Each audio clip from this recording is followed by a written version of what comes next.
Hey everybody, and welcome back to my English space. This lesson will be about memory. Our memory? How good? How bad? No, I'm just kidding. It's not going to be about this. It's going to be about a memory vocabulary. Do you know the difference between these following verbs? Remember, remind, and reminisce? If you don't, then keep watching and I'll be sure to clear that up for you. Let's begin with the first one. Remember, it has or is used in two ways. One, to bring to mind. For example, do you remember those old days when we used to go to concerts? Oh, how beautiful that was. And the second one, to retain in memory. As a tourist, I would like to say to the tourists coming from warmer countries, please remember to take warmer clothes because in Romania at this time of year, temperatures are sometimes below zero. Good. And I'd like to continue by giving you the next verb, memory verb, often commonly confused, which is remind. Remind, which is to make someone remember something. Make someone remember something. So it is used a bit differently to remember.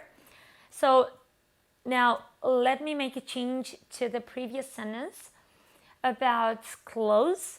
Now also to the tourists coming from other countries into my country who doesn't have such nice temperatures at this time of year, I'll have to remind you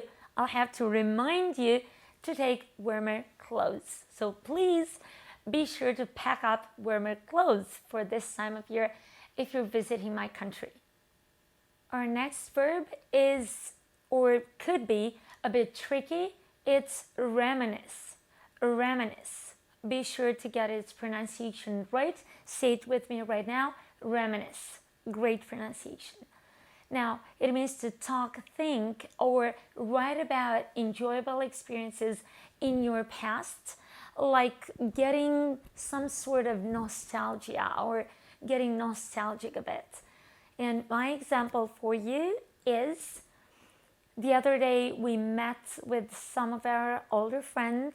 We started looking through the old albums, reminiscing about our old university days. Oh, it was so enjoyable. Now, what is it that you reminisced about lately? Can you tell me?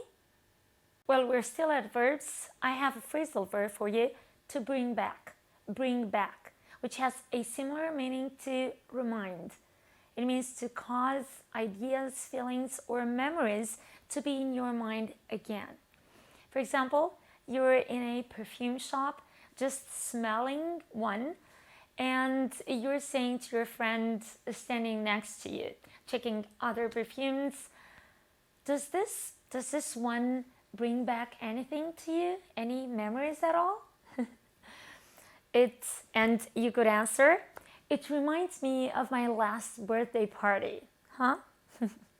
So you could answer with, it reminds me of, or this one reminds me of. So it just made me remember, my last birthday party. So cool. Now it's time to move on to the phrases related to memory, and the first one is to have a flashback.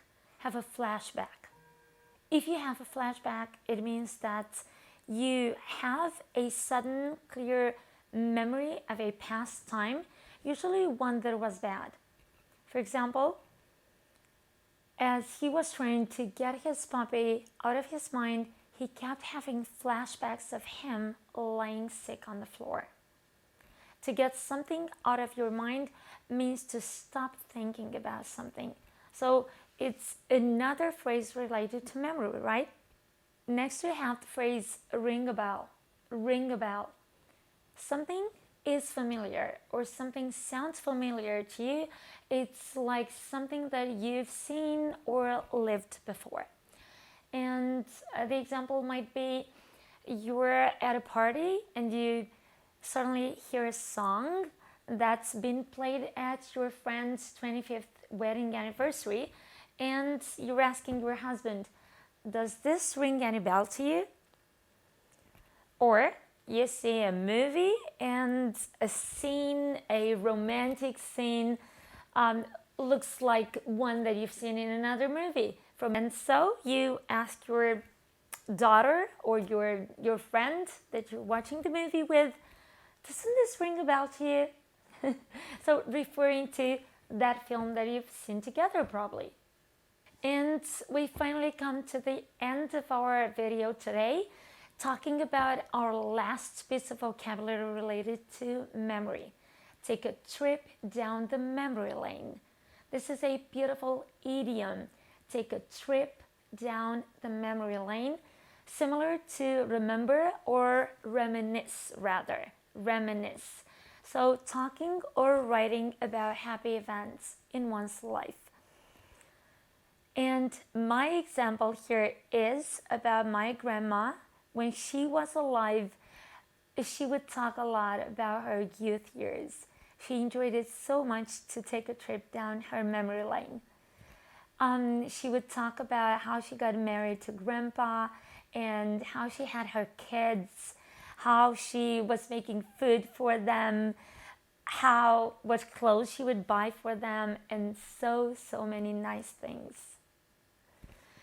This is all for today. I hope you enjoyed this lesson as well and you could learn something from it that, of course, you're going to put in practice, right? Thank you so much for sticking with me until the very end, and please remember to drop your comments right here. Do remember this.